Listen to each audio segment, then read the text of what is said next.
Հաղորդման գործընկեր Յասաման ռեստորան։ Դետոքսի թագավորների, խաչածաղկավորների մասին ենք այսօր զրուցելու։ Շատ կարևոր է, որպեսզի ապահովենք մեր օրգանիզմի ամենօրյա դետոքսիֆիկացիան, դետոքսը։ Մեր օրգանները, լյարդը, երիկամները դետոքս անում են, արհեստական միջամտություններ պետք չէ։ Լյարդը ինքն իրենով այո անում է դետոքսը, բայց որպեսզի այդ իր գործառույթը ամբողջությամբ լիարժեք կատարվի, պետք է որոշակի նյութեր, այսպես ասած, սննդային։ Իսկ հնարավոր է դետոքսի միջոցով վնասել օրգանիզմին։ Ո՞րն է միֆը դետոքսի մասին։ Եթե մենք վերցնում ենք 1 բաժակ քամացյուտ խնձորի, որտեղ 4-5 հատ խնձոր կա օրինակ քամված վիճակում, այստեղ արդեն խոսում ենք բավականին մեծ ծանրաբեռնվածության մասին ֆրուկտոզա, ինչը կարող է ավելի վնասել լյարդին։ Դետոքս հյութեր առաջարկում են նիհարողներին։ Այնպես չի, որ դուք սենց լիարժեք ճարպային զանգված կկորցնեք այդ 5-3 օրվա ընթացքում, բայց ավարտելուց հետո մեծ է ռիսկը, որ կբախվեք ընդհակառակը քաշի կրկնակի ավելացման։ Որոնք են այն մթերքները, որոնք օգնում են նպաստում բնական ճանապարհով մաքրել օրգանիզմը։ Խաչածաղկավորների ընտանիքին պատկանող բանջարեղենները, այսպես ասած, սուպերֆուդ են կարելի ասել ու դետոքսի թագավորներն են։ Եթե ձեզ ընտրության առջև կանգնեցնեին ընտրելու միայն 1 բանջարեղեն ապսեյում, որը կլիներ այդ բանջարեղենը։ Դա կլիներ հավանաբար բրոկոլին։ Դուք դիտում եք միֆ թե իրականություն հաղորդումը բարև ձեզ։ Պարզվում է կան մթերքներ, որոնք օգնում են բնական ճանապարհով մաքրել օրգանիզմը։ Դետոքսի թագավորների, խաչածաղկավորների մասին ենք այսօր զրուցելու սննդաբան Ժասմենա Չախալյանի հետ։ Բարև ձեզ։ Բարև ձեզ Կանյա ջան, շնորհակալ եմ հրավերքի համար։ Ես շնորհակալ եմ, որ ձեզ կրկին ողջունելու հնարավորություն ունեմ եւ խոսելու ենք դետոքսի մասին։ Նախ ասենք ինչ ենք հասկանում դետոքս ասելով եւ արդյոք այն պետք է մեր օրգանիզմին։ Դետոքսը իրականում բնականon ընթացք է, գործընթաց է, որի ընթացքում մեր օրգանիզմը մաքրվում է տոքսիկ նյութերից, որոնց հետ ամեն օր ներազդում է ժամանակակից մարդը, այսինքն ցավոք սրտի ժամանակակից աշխարհում մենք ամեն օր առնչվում ենք տոքսինների հետ, առնչվում ենք սնունդի միջոցով, նրանցում առկա պեստիցիդների պատճառով, առնչվում ենք տնային մաքրման միջոցներ, կոսմետիկ միջոցներ, հիգիենայի միջոցներ, մեր սպասքը կարող է տոքսիկ նյութեր որպես այդպիսին պարունակել։ Դրա համար շատ կարևոր է, որպեսզի ապահովենք մեր օրգանիզմի ամենօրյա դետոքսիֆիկացիան, դետոքսը։ Չենք ապահովում, բժիշկներն ասում են դետոքս անել պետք չէ։ Մեր օրգանները, լյարդը, երիկամները դետոքս անում են, արհեստական միջամտություններ պետք չէ։ Իրականում ճիշտ է, մեր գլխավոր օրգանը դետոքսիֆիկացիայի լյարդն է, որպես այդպիսին, ով շատ լավ գլուխ է հանում իր աշխատանքից, բայց այստեղ մենք խոսում ենք ոչ թե արհեստական միջամտությունների մասին, որպես այդպիսին, այլ հենց բնականon միջամտությունների մասին, որովհետև լյարդը ինքն իրենով այո անում է դետոքսը, բայց որպեսզի այդ իր գործառույթը ամբողջությամբ լիարժեք կատարվի, պետք է որոշակի նյութեր, այսպես ասած, սննդային վիտամիններ, որոշակի B խմբի հակաօքսիդանտներ, պետք են ամինաթթուներ, եւ այդ պատճառով բնականon դետոքս ասվածը դա օրգանիզմի աջակցությունն է ճիշտ բալանսավորված սննդակարգի եւ ռացիոնի միջոցով։ Եթե ռացիոնը բալանսավորված է, ռացիոնում կան վիտամիններ, հակաօքսիդանտներ, սպիտակուցներ բավականաչափ, ապա այսպես մենք աջակցում ենք ոչ թե մենք ենք կատարում դետոքսիֆիկացիան, այլ աջակցում ենք դետոքսիֆիկացիայի գլխավոր օրգանին լյարդին իր աշխատանքը կատարելուն։ Իսկ հնարավոր է դետոքսի միջոցով վնասել օրգանիզմին։ Ո՞րն է միֆը դետոքսի մասին։ Դետոքսի մասին բազմաթիվ միֆեր կան, հատկապես սոցցանցերում, որովհետև մարքետոլոգները այդ ուղղությամբ լավ աշխատում են, դետոքս հյութեր, այնտեղ օրգանիզմի մաքրումներ, թեյեր որոշակի բուսական, բայց այս բոլոր տարբերակները արդեն արհեստական միջամտություն է դիտվում եւ օգուտ տալու փոխարեն դեռ մի կողմ դնենք, որ կարող է օգուտ չտան, կարող է նաեւ վնասեն։ Օրինակ վերեմ դետոքս հյութերի, տարբերակը, այս հյութերը հիմնականում քամած որպես այդպիսին մրգերից են պատրաստվում, այնտեղ կապ չունի ինչ միրգ է, բայց ինչ է իրանից ներկայացնում միրգը քամած վիճակում առանց բջջանյութի, այնտեղ մենք ունենք գլյուկոզա եւ ֆրուկտոզա։ Եվ ի տարբերություն գլյուկոզայի, ֆրուկտոզան ուտիլիզացվում է լյարդի կողմից։ Այսինքն լյարդը իր գլխավոր ֆունկցիան, այսպես ասած, թողած, որը մաքրումն է օրգանիզմից, զբաղվում է ֆրուկտոզայի ուտիլիզացմամբ, ու սա հատկապես վտանգավոր է նրանով, որ հյութի մեջ կա կոնցենտրացիա ֆրուկտոզայի, այսինքն եթե մենք վերցնենք մենք խնձոր, ապա դա օրգանիզմի համար լյարդի համար նորմալ չափականակ է ֆրուկտոզայի, բայց եթե մենք վերցնում ենք 1 բաժակ քամացյուտ խնձորի, որտեղ 4-5 հատ խնձոր կա օրինակ քամված վիճակում, այստեղ արդեն խոսում ենք բավականին մեծ ծանրաբեռնվածության մասին ֆրուկտոզայի, ինչը կարող է ավելի վնասել լյարդին։ Այստեղ ուզում եմ խոսես նաև դետոքս հոգնաների մասին, հա, որ ավելի հաճախ հանդիպում են, մարդկանց առաջարկում են առողջարարական նպատակներով մաքրել աղիները։ Այո, բայց ինչ որքանով է ընդունելի։ Նույնպես արհեստական միջամտություն է, ես կողմ չեմ։ Կան մասնագետներ, որոնք կողմ են այս միջամտությանը, կողմ չեմ, ինչու հիմնավորեմ, հա, քանի որ մենք արհեստականորեն ազդում ենք աղիների միկրոֆլորայի վրա, այսինքն այո, տոքսիններ դուրս կմղվեն աղիներից այս միջամտություններով, բայց մենք ազդում ենք նաև ընդհանուր միկրոֆլորայի վրա, այսինքն մենք ունենք պայմանական լավ եւ վատ միկրոֆլորա մեր օրգանիզմում, այդպես ենք ասում, ու այստեղ կարևոր է բալանսը այդ լավ ու վատ միկրոֆլորայի, իսկ մենք այս հոգնայով, հա, ամբողջությամբ այսպես ջնջում եւ զրոյից ենք սկսում, իսկ դա, այսինքն եթե ուղղակի մենք սպանում ենք այդ միկրոֆլորան, կարող է բերել աուտոիմուն հիվանդությունների պատճառ դառնալ, տրիգեր հանդիսանալ, այսպես ասած։ Դետոքս հյութեր առաջարկում են նիհարողներին, ովքեր շատ հոժարական մտնում են այդ բեռի տակ, այո,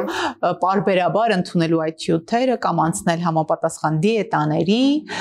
որքանով են սրանք արդյունավետ եւ ինչ վտանգներ են առկա։ Արդյունավետ քաշի կորստի առումով միգուցե արդյունավետ են, այսինքն 3-5 օրվա ընթացքում խմելով նման հյութեր, այո, դուք կազատվեք քաշից, բայց նշում եմ քաշ, այսինքն այնպես չի, որ դուք սենց լիարժեք ճարպային զանգված կկորցնեք այդ 5-3 օրվա ընթացքում,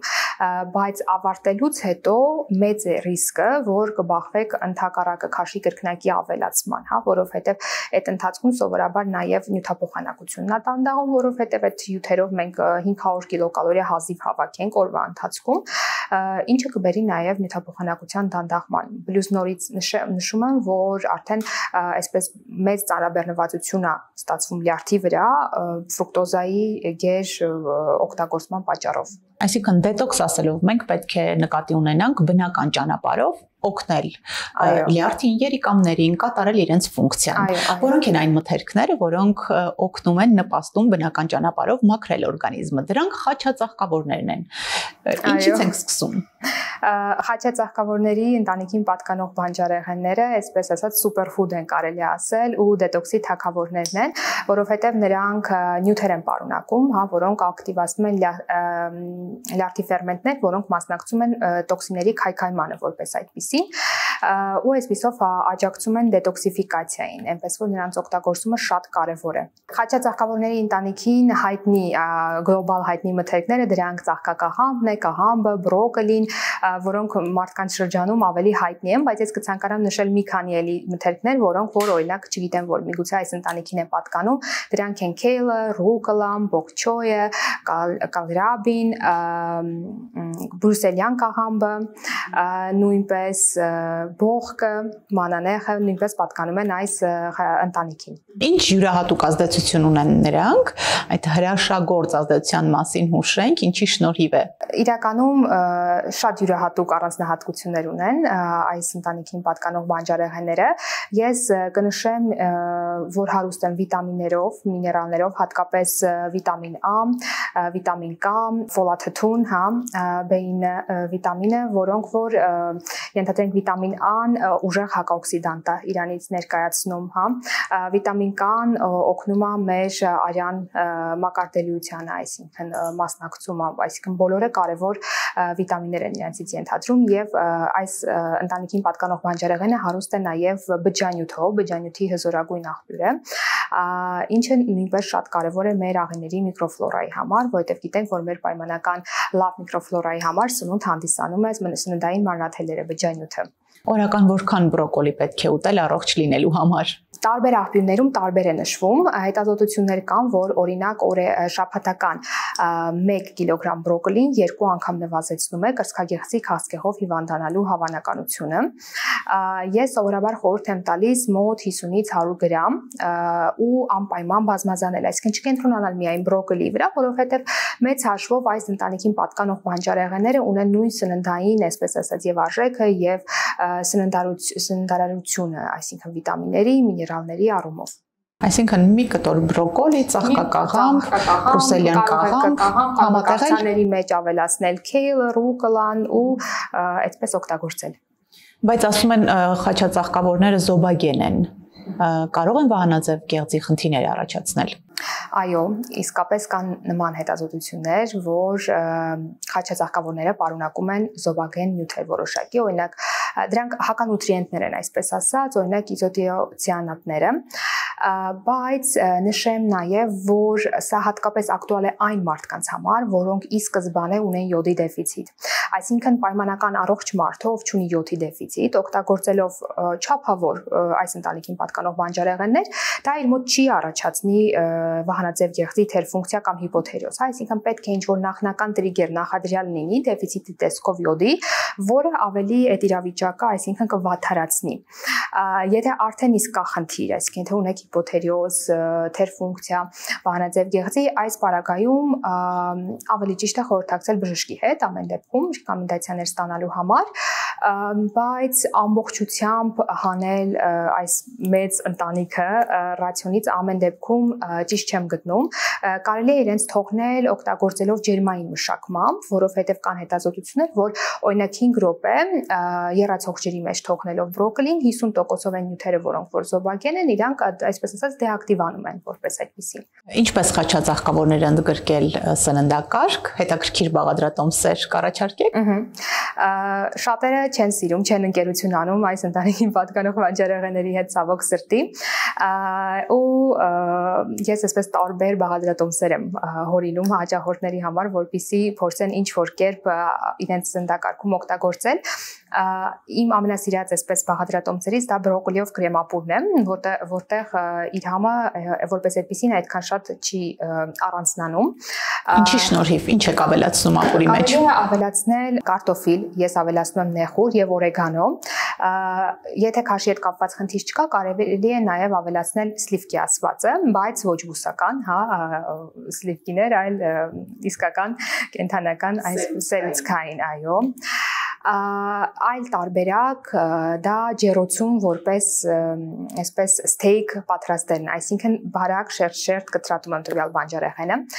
վրան ավելացնում եմ դիթապտղի ձետ, համեմունքներ ըստ ճաշակի եւ վերջում քերում եմ կամ չեդեր կամ պարմեզան, ինքը այսպես խրխրթան շերտ է առաջանում ջեռոցում եփելուց հետո, բայց մեջը մնում է փափուկ ու բավականին հաճելի է, այսինքն ճիշտ համադրությունը հագեցած ճարպերով, որովհետեւ հագեցած ճարպերը շատ ավելի հաճելի է քիմքին, քան օրինակ դառնահամ ունեցող մթերքները, իսկ խաչածաղկավորների ընտանիքին պատկանող բանջարեղենը իրանք դառնահամ ունեն, հա, որպես այդպեսին գորիչ ասվածը։ Այս համադրությունը նույնպես սովորաբար հավանում են եւ օգտագործում են, ու երրորդ տարբերակը այն մարդկանց համար, որոնք ոչ մի կերպ չեն կարողանում ինտեգրել, դա բրոկոլի կամ կաղամբի ծաղկակաղամբի փոխարեն կանաչեղենի օգտագործումն, արուգլա, քեյլ, միկրոկանաչիներ կարելի է օգտագործել նաև այս ընտանիքին պատկանող բանջարեղենի բրոկոլի օրինակ կամ բողկի, կարող եք ավելացնել սմուզիների մեջ, հա, օրինակ 10 գրամը ընդհանրապես համի վրա չի ազդի, բայց կարող եք սմուզիի մեջ ավելացնել հատապտուղներ, ավելացնել մի քիչ բրոկոլի միկրոկանաչիներ, կոկոսի կաթ, չիա, շատ համեղ սմուզի է ստացվում, բալանսավորված, այսինքն այստեղ սմուզիի դեպքում մենք չենք ունենա գլյուկոզայի թռիչք արյան մեջ, որովհետև նաև կանաչեղեն, ճարպեր ենք ավելացրել, բայց միևնույն ժամանակ կստանանք մեզ անհրաժեշտ քանակը այս ընտանիքին պատկանող բանջարեղենների կանաչիների տեսքով։ Նշեմ նաև, որ ի տարբերություն ենթադրենք հենց բուն բանջարեղենի բրոկոլի, որը նշեցին 1 կիլոգրամ, շաբաթական ցանկալի է նման արդյունքի հասնելու համար, միկրոկանաչիների դեպքում դա ընդամենը 30 գրամ է շաբաթական։ Այսինքն շաբաթական 30 գրամ միկրոկանաչի բրոկոլի օգտագործելու դեպքում դուք նորից 2 անգամ պակասացնում եք ռիսկերը քաղցկեղին։ Իսկ հնարավոր է ավելացնել, կրկնապատկել օգտակարությունը, միգուցե պատրաստման եղանակը կամ այլ մթերքների հետ համադրելով, օրինակ ֆերմենտացնելով ծաղկակաղամբը, ինչու ոչ։ Այո, կան տարբերակներ, պատրաստման դրանք տարբեր են, մաքսիմալ, այսպես ասած, էֆեկտ ստանալու համար իրականում ցանկալի է օգտագործել հում վիճակում, պարզապես մանր կտրատված, որովհետև մանր կտրատելու ընթացքում մենք ակտիվացնում ենք այն նյութերը, որոնք որ հենց պատասխանատու են այդ բոլոր լավ հակաքաղցկեղային ռեակցիաների համար, կամ ուղղակի բերանում այսպես լավ իրան մանրացված ծամել։ Այդ տարբերակներից մեկը, մյուսը շոքեխաշելն է, բայց ոչ շատ երկար, հա, 5 րոպեից ոչ ավել, քանի որ քիչ-քիչ ոնց որ այդ նյութերը կապը ակտիվանան։ Մյուս տարբերակները օգտագործել օրինակ ճարպերով, ալիվկովի դիթապտղի ձետ կարող եք ավելացնել, կամ ինչպես նշեցի, չեդեր, պարմեզան, հա, ջեռոցում եփելու ժամանակ համը շատ լավ է ստացվում, պլյուս այդ ճարպերը օգնում են օրինակ վիտամինայի յուրացման ենթադրենք, հակաօքսիդանտ որպես ավելի լավ յուրացմանը։ Կարելի է նաև կան հետազոտություններ, որ իր օգտակարությունը, այսպես ասած, ավելանում է, երբ որ օգտագործում ես իրեն մանանեխի հետ։ Այսինքն բրոկոլին կարելի է համեմել մանանեխի սոուսով։ Եվ նաև ֆերմենտացման մասին, եթե խոսենք, նույն կաղամբը ֆերմենտացված բոլորին հայտնի կվաշնը կապուստա ասվածը կրկնապատկում է, այսպես ասած, վիտամին C-ի քանակը կաղամբում, սուպերֆուդ է համարվում հատկապես ավելի ցուրտ սեզոններին, եւ ֆերմենտացումը օգնում է նաև մարսողությանը, այսինքն այն մարդիկ, ովքեր ավելի դժվար են մարսում այս բանջարեղենները, ֆերմենտացման միջոցով կհեշտանա իրենց մարսման ընթացքը։ Այո, ես ուզում եի հարցնել, կան մարդիկ, ովքեր ծաղկակաղամբից, բրոկոլիից վքնածություն են ունենում, հա, փքվածության զգացողություն, գազեր են առաջանում, ինչ անեն այս մարդիկ, ինչպես կարող են օգնել։ Ինչպես կարող են օգնել։ Կա նման բան, բայց այստեղ առհասարակ շատ եմ լսում տեսակետ, որ իրանք դժվարամարս պրոդուկտներ են, բայց իմ տեսակետը մի փոքր այլ է, ես կարծում եմ, որ ոչ թե իրենք են դժվարամարս, այլ ուղղակի այստեղ հարց պետք է տալ աղիների միկրոֆլորային։ Եթե մենք պայմանական առողջ մարդ ունի բալանսավորված աղիների միկրոֆլորա, հա, ապա նման ռեակցիա չպետք է առաջանա, ինքը նորմալ պետք է մարսի այս պրոդուկտները։ Եթե նման ռեակցիա կա, պետք է աշխատել աղիների միկրոֆլորայի հետ, հա, բալանսի բերելու համար, բայց ընթացիկ կարելի է հեշտացնել մարսողությունը ջերմային մշակման ենթարկելով այս բանջարեղենը։ Ջերմային մշակման ենթարկելով ավելի քիչ կլինի հավանականություն, որ կունենա գազեր, վքնածություն, ուրացություն ու ծանրության զգացողություն։ Ցանկացած ջերմային մշակման տեսակ՝ խաշել, շոքե խաշել, ապուր պատրաստել իրենցով, ջեռոց, գրիլ, ջերմային մշակում։ Պաստորեն, խաչածաղկավորները ոչ միայն օգնում են օրգանիզմին կատարել բնական դետոքս, լյարդի երիկամներին, այլ նաև նվազեցնում են քաղցկեղի առաջացման ռիսկը։ Այո, ճիշտ է ամեն ինչ ու բազմաթիվ հետազոտություններ կան, փառք Աստծո հիմա, որ կարող ենք կարդալ, տեսնել ինչպիսի ազդեցություն ունեն այս բանջարեղենները, հատկապես կանացի օրգանների քաղցկեղի առաջացման նվազման հարցում։ Իրենք պարունակում են նյութ ինդոլտրիկարբինոլներ, որոնք որ մասնակցում են դետոքսիֆիկացիային առաջին ֆազայում եւ նվազեցնում են ռիսկերը, որ որոշակի նորագոյացություններ կարող են առաջանալ օրգանիզմում բարորակ կամ չարորակ։ Բայց ուզում եմ նշել, որ ամեն դեպքում միայն կանանց համար չէ, որ կարևոր է այս սուպերֆուդը, բոլորի, թե տղամարդկանց, թե մեծահասակների, հա, որովհետև նաև կալցի լավ աղբյուր է հանդիսանում այս ընտանիքին պատկանող բանջարեղենը, ինչպես նաև երեխաների, հա, որովհետև երեխաները նույնպես այնպես չի, որ առանձնացված են տոքսինների ներազդեցությունից, մանկական նույն խնամքի միջոցները, եթե դիտենք, նույնպես այնտեղ առկա են ֆտալատներ, պարաբեններ, որոնք որ տոքսիններ են համարվում, էնդոկրին դիզրապտորներ են համարվում, հա, դրա համար երիտասարդացել է մի շարք նաև հորմոնալ խնդիրներ երեխաների շրջանում, այնպես որ իրենց նույնպես օգտագործել, պատրաստման եղանակները նույնն են, ինչ որ մեծերի համար, հա, այստեղ պետք է նայել երեխայի քիմքին, որպեսզի ավելի հաճելի լինի, որովհետև մանկական տարիքում մեր համային երեխաների ավելի շուտ համային ռեցեպտորները ավելի զգայուն են դառնահամի հանդեպ։ Դրա համար շատ հաճախ փոքր տարիքում չեն սիրում բրոկոլին եւ այլն, բայց մեծ տարիքում սկսում են ուտել, այսպես ասած։ Դրա համար փոքր տարիքում համադրել ինչ որ հագեցած ճարպերի հետ, նույն պանիր եւ այլն, որպեսզի ավելի հաճելի լինի քիմքին։ Շատ լավ, եւ վերջում, եթե ձեզ ընտրության առջև կանգնեցնեին ընտրելու միայն մեկ բանջարեղեն ապսեում, որը կլիներ այդ բանջարեղենը։ Դա կլիներ հավանաբար բրոկոլին, այսօր նույնպես նախաճաշել եմ բրոկոլի ա եղել եւ եկել եմ այստեղ, ինձ համար իմ գենետիկան նաեւ իմանալով ես գիտեմ, որ սա must have է, այսպես ասած իմ սննդակարգում, ես ինքս օրը գոնե 50 գրամ աշխատում եմ որևիցե մթերք այս ընտանիքին պատկանող ներառել իմ սննդակարգում, դա չի քննարկվում, հա, այսպես ասած։ Իրականում բրոկոլիի մասին անվերջ կարող եմ խոսել իր օգտակարության, մենք այսօր շատ կենտրոնացանք առողջության համար, ինչքան կարևոր է բրոկոլին, հա, հակաքաղցկեղային իր էֆեկտի մասին, բայց որպես այսպես նաև հակաօքսիդանտ միջոց շատ կարևոր է նաև մեր մաշկի համար, մաշկի որակի համար, այնպես որ աչքաթող մի արեք այս բանջարեղենը, եթե չեք սիրում բրոկոլի, կերեք ծաղկակաղամ, կապ չունի, բայց անպայման ներառեք ձեր սննդակարգում որևիցե մթերք այս ընտանիքից։ Շնորհակալություն Ժասմենա ինֆորմատիվ զրույցի համար։ Ձեզ նույնպես շնորհակալություն։ Տիրապետեք ինֆորմացիայի ուժին, վարեք առողջ ապրելակերպ, եղեք պաշտպանված։ Դուք դիտում եք Միֆ թե իրականություն հաղորդումը, մենք զրուցում ենք սննդաբան Ժասմենա Չախալյանի հետ։ Շնորհակալություն նաև Յասաման ռեստորանին, ընկերական համեղ հանդիպումների, ջերմ հիշողությունների լավագույն հավաքատեղի։ Համեցեք Յասաման Երևանում, Ծաղկաձորում եւ Սևանում։ Մինչ հանդիպում։